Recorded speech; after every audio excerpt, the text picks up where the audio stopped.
तो इस वक्त हमारे साथ आईपीएस राजेश पांडे, एक मशहूर हस्ती हैं। राजकमल प्रकाशन, उनका भी शुक्रिया, क्योंकि एक खूबसूरत किताब वो आप लोगों के लिए लेकर आए हैं।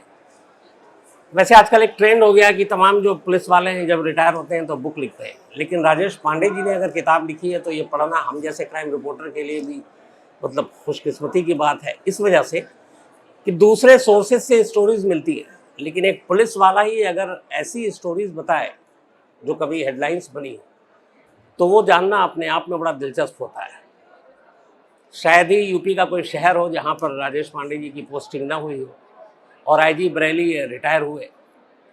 दो चीज़ें शुरू करने से पहले, इनसे बातचीत करने से बताना चाहूँगा कि एक एसटीएफ और एक एटीएस, ये वो दो चीज़ें हैं जो कायदे से देखूँ तो काउंटर टेररिज्म के लिए इस्तेमाल की जाती है, लेकिन एक ऐसी फोर्स जो सिर्फ एक शख्स के लिए बनाया जाए, ये देश में इससे पहले कभी नहीं हुआ, जिसके ऊपर ये पूरी किताब है। एक गैंगस्टर जिसने सीधे सिस्टम को धमकी दी, जिसने चीफ मिनिस्टर तक को धमकी दी, शिव प्रकाश शुक्ला। तो पांडे जी, एक तो बहुत बहुत पहले मुबारक बहुत आपको इस बुक के लिए, बहुत ही खूबसूरत किताब।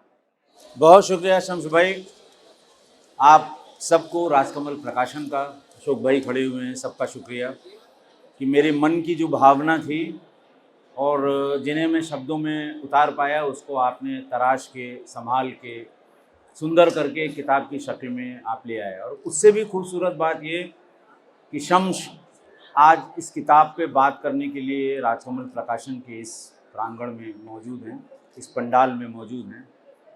शम्स भाई का मैं बहुत पुराना फ़ैन भी रहा हूँ, फॉलोअर भी रहा हूँ। जब मैंने नौकरी शुरू की थी तो हमारे एक मित्र, आपके और हमारे कॉमन मित्र थे, दीपक शर्मा, आज तक में हुआ करते थे।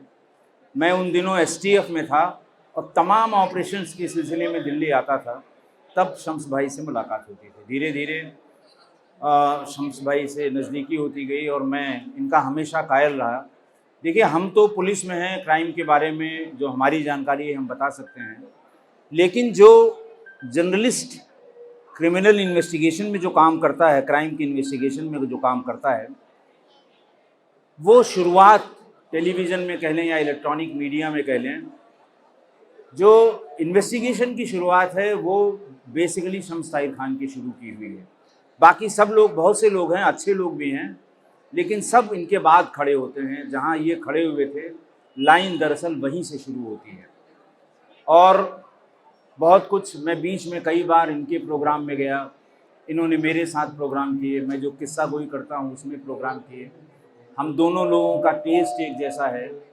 क्राइम पे ये एक तो फैक्ट्स इकट्ठा करते हैं, इन्वेस्टिगेट करते हैं, और उसके बाद अपना जो इनका ओपिनियन है वो ओपिनियन भी शम्स भाई देते हैं, जिसका हमेशा मैं कायल रहा हूँ। तो मैं उनका स्वागत करता हूँ, मैं उनका शुक्रगुजार हूँ, मैं उनका धन्यवाद करता हूँ कि उन्होंने इस किताब पे बात करने के लिए, मुझसे बात करने के लिए अपनी सहमति प्रदान की। मैं तो यहाँ तारीफ करने आपके आया था, हालांकि ऐसा कुछ नहीं है, लेकिन बहुत सारे लोग हैं। आज मैं ये चाहूँगा कि इस किताब के बारे में कहानी के तौर पर आप लोगों के सामने रखूँ, जो सुनने के आप लोग शौकीन भी हैं। एक गैंगस्टर, अचानक पूरे सिस्टम के लिए इतना खतरा कि चाहे वो मिनिस्टर हो, चाहे वो चीफ मिनिस्टर हो, बड़े बड़े बिजनेसमैन हो, और सिस्टम उसके आगे बेबस। आपके अपने करियर में कभी लगा कि शिव प्रकाश शुक्ला से बड़ा गैंगस्टर आपने देखा हो? कभी लगा? नहीं, न तो पहले कोई इससे बड़ा गैंगस्टर हुआ, न उसके बाद। करीब 25 साल हो गए उसका एनकाउंटर हुए, लेकिन उससे बड़ा या उस तरह का या उसके बराबर का कोई गैंगस्टर अब तक नहीं हुआ, जिसने पूरे सिस्टम को खुलेआम चैलेंज किया, सरकार की नाक के नीचे चैलेंज किया, लखनऊ में चैलेंज किया। विधानसभा चल रही थी और 100 मीटर की दूरी पर AK-47 से एक होटल में घुस के और इतनी फायरिंग की। कहा यह जाता है कि उस फायरिंग की आवाज़ विधानसभा की कार्रवाई के समय सुनाई पड़ी थी, और तब के जो डीजी साहब थे, श्री असीम अरुण साहब, वो भाग के वहाँ आए थे। ये बिल्कुल सही है। दरअसल ये 90 के दशक के जो क्रिमिनल्स हैं, 90 के दशक के जो क्राइम था, जो सिस्टम था, जो पॉलिटिकल सिनेरियो था, वो बिल्कुल अलग था। आज हम जिस दौर में हैं ये बिल्कुल अलग है, एकदम अलग है। हेलो हेलो, कोशिश करता हूँ। आवाज़ आ रही है? आ रही है? अच्छा नहीं है। अच्छा चलिए। मैं जब आपकी किताब पढ़ा था, एक तो पहले कि इतने सारे कैरेक्टर थे आपकी लाइफ में, श्री प्रकाश शुक्ला पे ही आपने शुक्ला पे बुक लिखने की क्यों सोची? कोई खास वजह? बिल्कुल खास वजह है। देखिए, मैंने आपको बताया कि वैसा अपराधी, वैसा क्रिमिनल न पहले हुआ और ना अब है इस समय, ना उसके बाद कोई हुआ। जो चैलेंजेस हम लोगों ने उस समय फेस किए, क्योंकि एक तो 90 का दशक यानी 2000 से पहले का समय, जब सब कुछ मैनुअल था, एफआईआर मैनुअल थी। आज अगर आप एफआईआर की कॉपी देखें, सब एक तरह की हैं, कंप्यूटराइज्ड हैं। जम्मू कश्मीर में भी वही फॉर्मेट है, केरला में भी वही फॉर्मेट है। पहले हाथ से लिखी जाती थी, गवाहान होते थे, गवाह कभी अदालत तक पहुंचते थे, कभी नहीं पहुंचते थे। और यही वो दौर था जब वो लोग जो दूसरों के लिए बूथ कैप्चरिंग करते थे, वो खुद मैदान में आ गए और फिर एक एक करके सब विधानसभाओं और लोकसभा में पहुंच गए। बहुत ढेर सारे एग्जाम्पल हैं। आप किसी बड़े नोटोरियस क्रिमिनल जो राजनीति में आ गया हो, अगर उसका क्रिमिनल बैकग्राउंड देखेंगे तो 90s का ही उसका सब क्रिमिनल बैकग्राउंड निकलेगा। तो उस सिस्टम, उस आदमी से सिस्टम जब लड़ रहा था, हम लोगों को लगाया गया और वीरप्पन हम लोगों के बाद, यानी अकेला वाहिद शख्स श्री प्रकाश शुक्ला, जिसको न्यूट्रलाइज करने के लिए उत्तर प्रदेश जैसे बड़े राज्य में एक यूनिट खोली गई जिसका नाम था एसटीएफ। बाद में वीरप्पन के लिए भी एक एसटीएफ बनी थी, लेकिन उसके पहले कभी कोई इतिहास में ऐसी बात नहीं आई है कि किसी एक क्रिमिनल के लिए एक यूनिट बनी हो। शायद यही कारण है कि मैंने सबसे पहले उसी पे लिखने की सोची और वही इसी पर रोकूंगा कि उसके लिए बनी, एक शख्स के लिए, एक गैंगस्टर के लिए एसटीएफ बनी। आपकी बुक में बड़ा इंटरेस्टिंग वाकया लिखा हुआ है कि यूपी के चीफ मिनिस्टर बैठकर कह रहे हैं कि हाँ एक एसटीएफ बनाओ, एक शख्स के लिए, पुलिस फोर्स में से चुनकर उसको मारने के लिए। लेकिन ना हथियार है पुलिस के पास, ना दफ्तर के लिए जगह है, और एक पुराने एक्स पुलिस अफसर के घर की सफाई करके आप लोग उसमें अपना दफ्तर बनाते हैं। तो एक तरफ इस किताब के जरिए ये भी पता चलता है कि आप लोग पुलिस फोर्स में होते हुए भी वो सारी चीजें इजीली आपको नहीं मिलती जो एक गैंगस्टर या क्रिमिनल आसानी से हासिल कर लेता है। शम्स भाई, आप बिल्कुल सही कह रहे हैं। जो कुछ वो हासिल करता है या उसने हासिल कर लिया पहले, वो हम लोग तक पहुंच ही नहीं पाए। हमारे पास दफ्तर नहीं था। हम तीन आदमियों ने शुरू किया था। श्री अरुण कुमार साहब जो एस डीजी आरपीएफ रिटायर हुए, सत्येंद्र सिंह साहब और मैं, ये तीन ही पोस्टिंग हुई। मुख्यमंत्री जी बहुत परेशान थे। उनको किसी ने ये कम्युनिकेट किया था कि श्री प्रकाश शुक्ला ने उनके मारने की सुपारी ले ली है। जैसा अजय राज शर्मा साहब जो दिल्ली पुलिस के कमिश्नर थे, उन्होंने अपनी किताब बाइटिंग द बुलेट में ये लिखा है कि मुझे बुलाया गया, चीफ मिनिस्टर ने अकेले मुझसे बात की, परेशान थे, कमरे में टहल रहे थे। मैंने पूछा परेशानी की वजह, तो उन्होंने ये वजह बताई और फिर ये कहा कि उस आदमी के लिए आपको जो चाहिए, आपको गाड़ी चाहिए। तब पहली बार यूपी पुलिस में महिंद्रा जीप के अलावा उस समय नई नई टाटा सूमो चली थी। 10 टाटा सूमो अजय राज शर्मा साहब के मांगने पर तुरंत मिल गई। ऑफिस नहीं मिला था। एक पुराने रिटायर्ड पुलिस अफसर का जो कब्जा किया हुआ मकान था, उसको खाली करके हम लोगों ने कराया। असलहे हमारे पास नहीं थे उस ज़माने में। उन लोगों के पास AK-47 थी, हमारे पास नहीं थी। PSC से मांगी गई। तो संसाधन की कमी थी, चैलेंज बहुत बड़ा था। एक चीफ मिनिस्टर जो ये कहता है कि मेरे मारने की सुपारी ले ली गई हो, तो उसमें यही जानना चाहता हूँ कि इसमें कितनी सच्चाई है कि एक चीफ मिनिस्टर कल्याण सिंह थे उस वक्त, कल्याण सिंह को जो श्री प्रकाश शुक्ला उसने सच में धमकी दी थी मारने के लिए, वो कहानी क्या थी? देखिए, अजय राज शर्मा साहब ने अपनी किताब बाइटिंग द बुलेट में इसका जिक्र किया है, क्योंकि हमसे तो बात हुई नहीं थी, हम बात भी नहीं कर सकते थे चीफ मिनिस्टर से। चीफ मिनिस्टर साहब ने, कल्याण सिंह साहब ने उनको बुलाया था और उनसे ये शेयर किया। कुछ दिन पहले ही वो लखनऊ से ट्रांसफ़र हुए थे सीतापुर। उनसे कहा कि आप कल आके ज्वाइन करिए, आपको जो ऑफिसर चाहिए ले लीजिए, आपको जो पैराफर्नेलिया चाहिए वो ले लीजिए, क्योंकि मेरी व्यक्तिगत जानकारी में है कि उसने मेरे मारने की सुपारी ली है। उस समय ब्रह्मदत्त द्विवेदी हत्याकांड हुआ था और ये कयास हम लोग लगाते हैं कि ब्रह्मदत्त द्विवेदी के जो चाहने वाले थे, जो उनके सपोर्टर थे, वो मुखालिफ थे कल्याण सिंह साहब के, पॉलिटिकली भी और अदरवाइज भी। तो ऐसा लगता है कि उन लोगों ने किसी ने संपर्क किया होगा और ये बात चीफ मिनिस्टर है, उसे पता तो लगेगी ही, पूरा इंटेलिजेंस महात्मा उनके पास है, सब कुछ है। तो ऐसा लगता है कि ये सूचना उनके पास आई होगी और बाइटिंग द बुलेट में बहुत स्पष्ट लिखा है अजय राज शर्मा साहब ने कि मुख्यमंत्री ने कहा कि मुझे ये सूचना है कि मेरे मारने की सुपारी ली गई है। मुख्यमंत्री के अलावा उस वक्त एक बहुत ताकतवर मंत्री थे बीजेपी के यूपी में, शायद टंडन साहब, लालजी टंडन। कहते हैं कि शिव प्रकाश शुक्ला ने उनको भी धमकी दी और धमकी न सिर्फ दी बल्कि उस डर से वो अस्पताल में जाके एडमिट हो गए थे। ये आपकी किताब में लिखा। आप बिल्कुल सही फरमा रहे हैं, ये बिल्कुल सही बात थी। यही नहीं, मैंने और लिखा है, उस समय जो चीफ इलेक्शन कमिश्नर यूपी के थे नूर मोहम्मद साहब, उनको धमकाया। उस समय के हमारे डीजी केएल गुप्ता थे, उनको धमकाया। टेलीफोन, मोबाइल फ़ोन बिल्कुल नए नए चले थे और उसको मोबाइल फ़ोन पे जैसे ना बहुत मज़ा आता था, 15-20 सिम कार्ड रख के और अलग अलग सिम कार्ड से अलग अलग आदमी को धमकाना, बताना, अपना काम कराना। लालजी टंडन साहब को उसने किसी के ट्रांसफ़र के लिए फ़ोन किया था, लेकिन कई दिनों से वो लाइन पे नहीं आ रहे थे। तो ये कह के कि मैं फ़लाँ ज़िले का जिलाध्यक्ष बोल रहा हूँ, उनको लाइन पे लिया और फिर ये कहा कि तुमने देख लिया है ना, वीरेंद्र शाही से बड़े बदमाश नहीं हो। मैं दौड़ा दौड़ा के वीरेंद्र शाही को सैकड़ों गोलियां मैंने मारी हैं, अपने दिन गिनो, इस तरह के कुछ वर्डिंग का इस्तेमाल किया था। और वो बेचारे मारे डर के फिर केजीएमसी में एडमिट हुए, 4 महीने तक बिना बीमारी के प्राइवेट वार्ड में रहे और उनके चारों तरफ सिक्योरिटी लगाई गई। तो ये बात सही है और ये ज़माने पहले मैंने किस्सा गोई में बताया था। अब तक तो किसी ने इसको कंट्राडिक्ट नहीं किया, ना किसी ने चैलेंज किया। जब मैंने लिखा था उस समय टंडन साहब जिंदा थे। पहली बार शायद किसी गैंगस्टर ने इस देश में AK-47 का इस्तेमाल किया था, वो शिव प्रकाश शुक्ला था। जब शिव प्रकाश शुक्ला के पास AK-47 आया तो क्या यूपी पुलिस के पास इस तरह का कोई हथियार था काउंटर करने के लिए?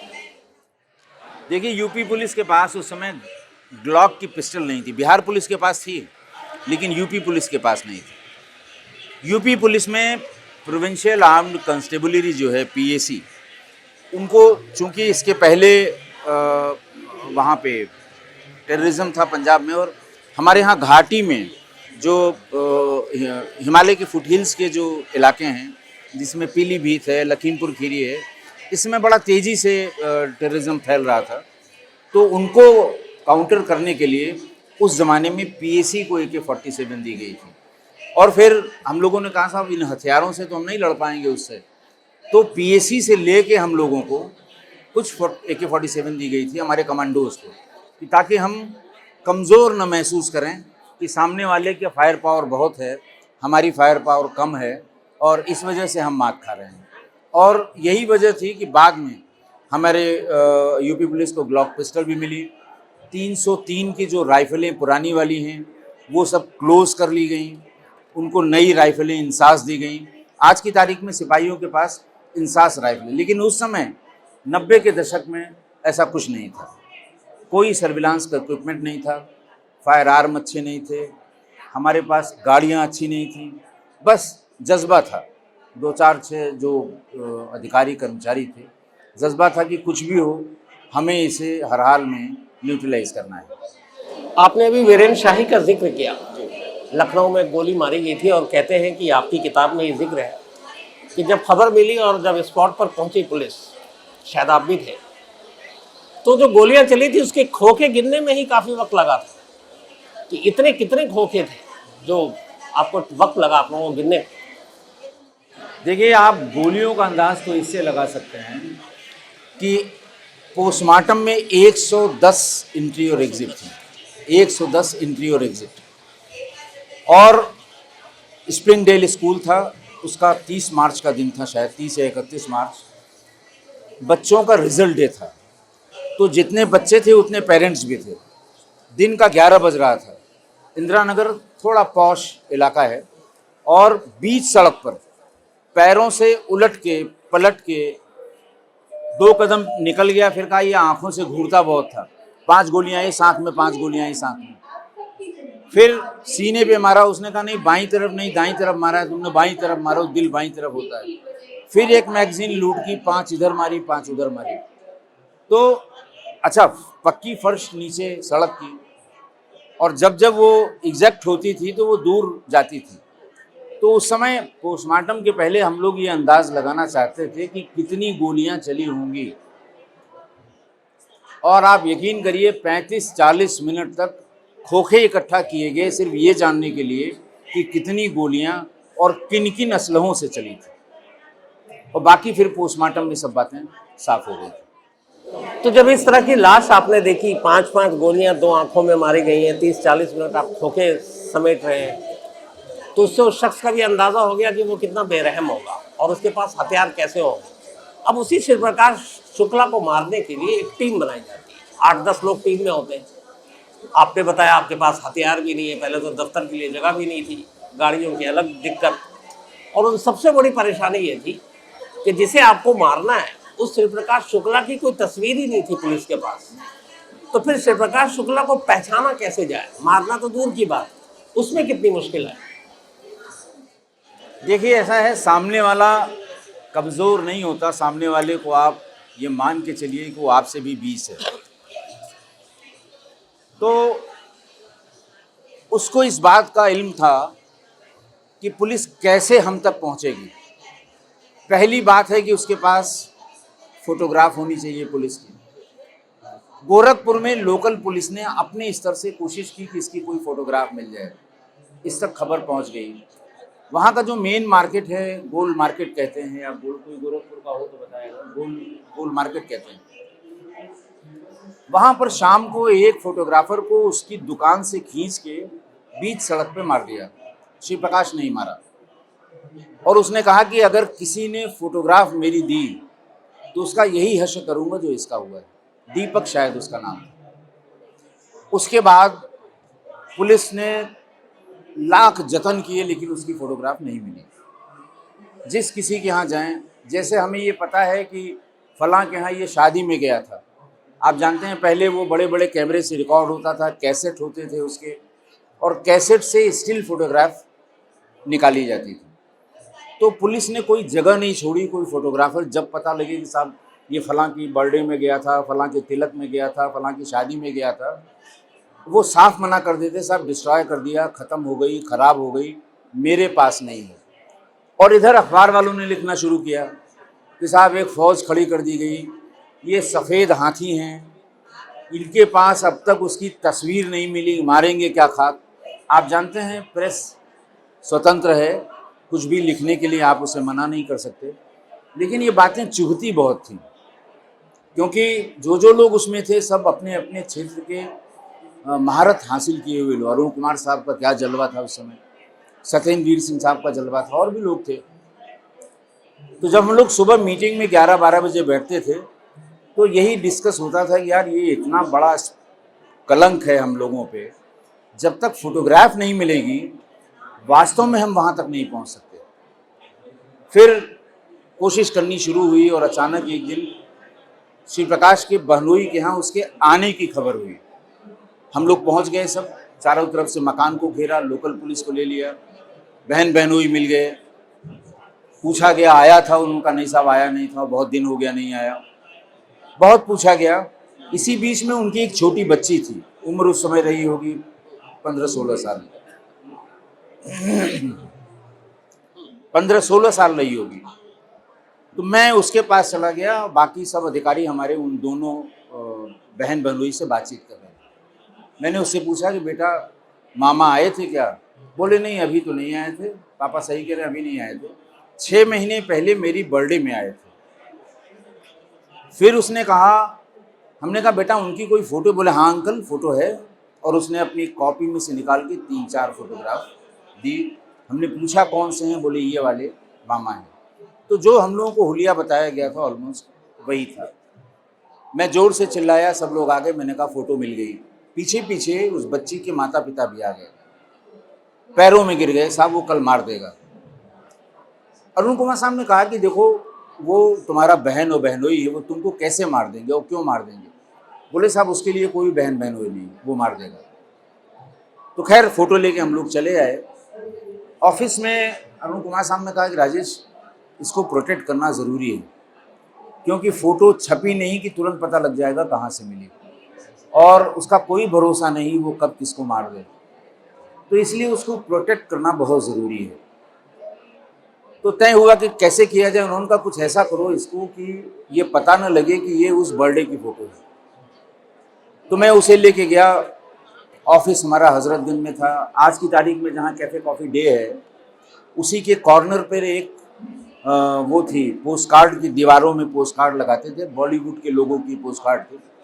तमाम लोगों की फ़ोटो देखी और कोशिश की कि इससे कहीं मैच करे, तो सुनील शेट्टी की गर्दन उससे मैच कर गई, जहां हमको काट के फिट करना था। बगल में ही अमर फैक्स के पास एक कलर्ड फोटोकॉपी की दुकान थी। मैं उसके पास गया कि भाई इसकी गर्दन उसमें फिक्स करके फ़ोटो निकाल दो, और आप यकीन करिए आज तक वही फ़ोटो है, दूसरी कोई फ़ोटो है नहीं। तो उन्होंने निकाली। वो अमर फैक्स वाले बंटी भाई साहब हमारे मित्र थे। मैंने जानबूझ के उन्हें नहीं बताया कि श्री प्रकाश की फ़ोटो है। उनसे पासपोर्ट साइज़ की 40-50 फोटोग्राफ निकाली गई। शाम को प्रेस कॉन्फ्रेंस की अरुण कुमार साहब ने, सारे प्रेस को वो फोटोग्राफ बांटी, और सारे अखबारों में और टीवी में वो चली कि श्री प्रकाश की फ़ोटो मिल गई है। जब वो फ़ोटो मिल गई तो बेचारा सुबह 7 बजे बंटी दौड़ा दौड़ा मेरे घर आया कि भाई साहब ये क्या करा दिया आपने, उसको पता ज़रूर लग जाएगा। मैंने कहा कोई माई का लाल नहीं बता सकता अगर तुम ना बताओ तो। और आप यकीन करिए मरते समय तक वो यही पता करता रहा कि फ़ोटो मिली कहाँ थी, लेकिन न तो उसको ये पता लगा कि भांजी की बर्थडे में मिली थी, और न ये पता लगा कि ये सुपर इम्पोज की गई है सुनील शेट्टी के फोटोग्राफ में। तब जान में जान आई, सांस में सांस आई। जो आर.के. सिंह हमारा सब इंस्पेक्टर मारा गया था, उस समय उसकी जेब में भी श्री प्रकाश शुक्ला की फ़ोटोग्राफ थी, जो बाद में जिसका क्रिटिसिज्म भी हुआ। और जब अखबारों में ये बात निकली तो श्री प्रकाश ये कहता फिरता था कि जो भी जेब में फ़ोटो रखेगा हम उसे मार देंगे। इस तरह की बात भी आई थी। फोटो तो आपको मिल गई थी, अब बड़ा मुश्किल ये था कि श्री प्रकाश शुक्ला कैसे मिलेगा। श्री प्रकाश शुक्ला जब अपने खौफ के उरूज पर था, दो चीज़ें शायद हुई थी, आपके बुक में मेंशन है। 90s में एक EVM आया जिसने इलेक्शन बदल दिया, और 90s में मोबाइल फ़ोन आया जिसने लोगों की आज़ादी छीन ली। कब कौन कहाँ पे है मोबाइल के लोकेशन से पता चल जाता। तो क्या मोबाइल का आना श्री प्रकाश शुक्ला के खात्मे की सही मानों में वजह बनी? बिल्कुल भाई, ये आपका कहना सही है। अगर उस समय मोबाइल ना आया होता तो हम लोगों को शायद और वक्त लगता। जितने वक्त में हमने निपटा दिया और वक्त लगता। देखिए मोबाइल तो आया था, लेकिन कुछ कन्वर्सेशन हम लोगों के पास उस समय टेप हुई। लोगों ने उससे कहा कि तुम्हारा मोबाइल टेप हो रहा है, तो उसने कहा साले ये मोबाइल है मेरा, इसमें तार कहीं नहीं है, बिना तार के ये लोग उसे पकड़ नहीं सकते हैं। तो सालों ये कन्फ्यूज़न रहा कि ये टेप नहीं हो सकता है। और उस समय तो CDR पढ़ने वाले भी नहीं थे। उषा और SR 2 कंपनियां थी बस यूपी में। SR 98390 से शुरू होता था, उषा 98380 से। उसके पास दोनों के सिम थे।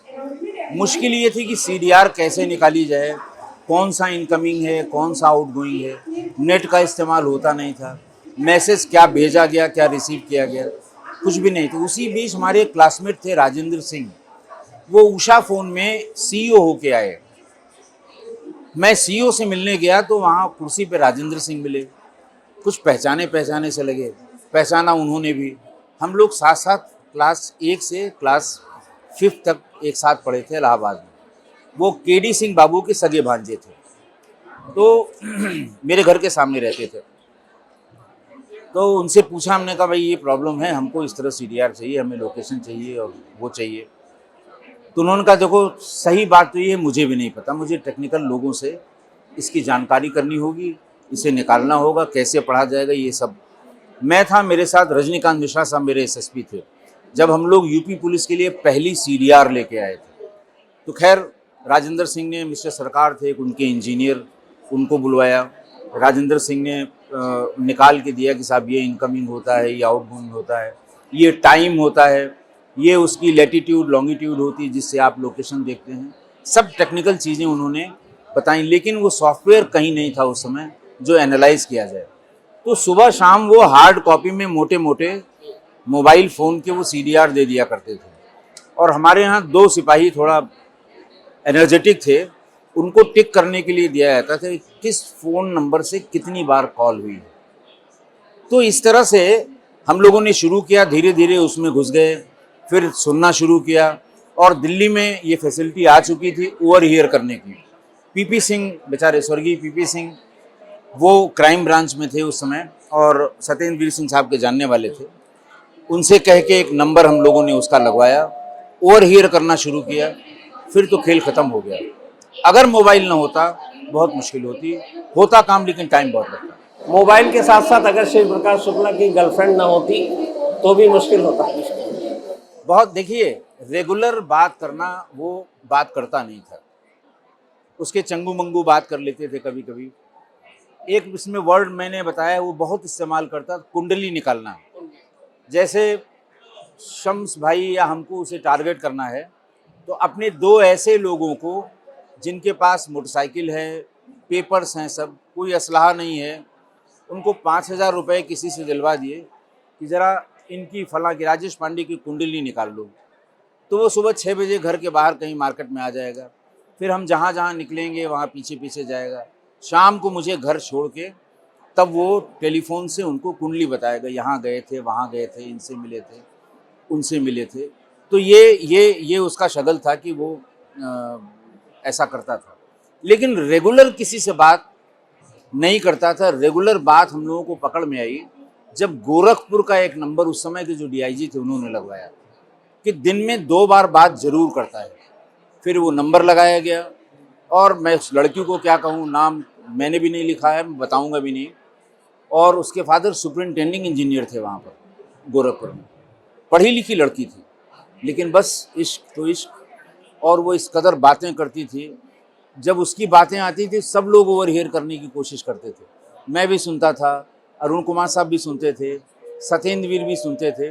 वो आधे घंटे उससे बात करता था और फाइनली वही कॉल मिली जिससे हम उस तक पहुंच पाए। तो क्या वो उस लड़की से शादी करना चाहता था? बातचीत किस तरह की होती? ऐसा है, उस लड़की का पागलपन था, ऐसा मुझे लगता है। नवरात्रि शुरू होने वाली थी, क्या वो नवरात्रि शुरू होने वाली थी और उसने ये कहा कि मम्मी पापा नवरात्रि में फला मंदिर में जाते हैं, जब वो चले जाएंगे तो मैंने अपने अटैची तैयार कर ली है, मैं वहाँ से निकलूँगी। इसने ये बताया था कि मैं देहरादून में हूँ, जबकि ये दिल्ली में था, और मैं देहरादून रेलवे स्टेशन पे आके तुमको फ़ोन करूँगी, तुम मुझे आके ले जाना। फिर ये टालने लगा, नहीं नहीं मुझे वहाँ जाना है, मुझे वहाँ जाना है, उनसे मिलना है, और अभी बिल्कुल मत आओ, मैं बताऊँगा, ये सही टाइम नहीं है। फिर वो ज़िद करने लगी, नहीं मैं तो आ जाऊँगी, मम्मी पापा इतने बजे पूजा के लिए निकलेंगे, 2 घंटे में पूजा करके लौटेंगे, इस बीच में फला बस अड्डे पहुँच जाऊँगी, वहाँ से रेलवे स्टेशन और ट्रेन से फला ट्रेन आती, मैं सीधे देहरादून पहुँच जाऊँगी। और बहुत ही इंटीमेट बातें वो भी करता था। और मैंने इसको, इस लड़की के अलावा शिव प्रकाश कभी सेंटिमेंटल नहीं हुआ, गाली से बात की, धमका के बात की। सेंटिमेंटल सिर्फ इस लड़की से हुआ और ये लड़की शायद उसकी मौत की वजह बनी। आखिरी सवाल आपसे, शिव प्रकाश शुक्ला का एनकाउंटर कैसे हुआ? शम्स भाई आप बता, आप वैसे मैं चाहता हूँ कि हाँ, ये आप सवाल का जवाब दें, लोग किताब पढ़ें, इसका किताब पढ़ें। मैं जितने भी लोग बैठे हैं, मैं ये चाहूँगा कि सच में ये किताब पढ़नी चाहिए, इसलिए कि एक गैंगस्टर की दिलचस्प कहानी और कैसे उसका इनकाउंटर होता है। और मैं इसलिए ये सवाल लास्ट में लाया कि अगर मैं पहले ही बता दूं कि इनकाउंटर कैसे हुआ तो किताब का मज़ा ख़राब हो जाएगा। लेकिन ये किताब और राजकमल प्रकाशन जो अपना इन्होंने छापी है, और वर्चस्व, गैंगस्टर इंडिया का इससे ख़तरनाक शायद कोई नहीं था। और बहुत बहुत बधाई राजेश पांडा जी, आपको पांडे जी इस किताब को लिखने के लिए बहुत बहुत शुक्रिया। बहुत शुक्रिया, thank you so much, thank you. बहुत बहुत शुक्रिया।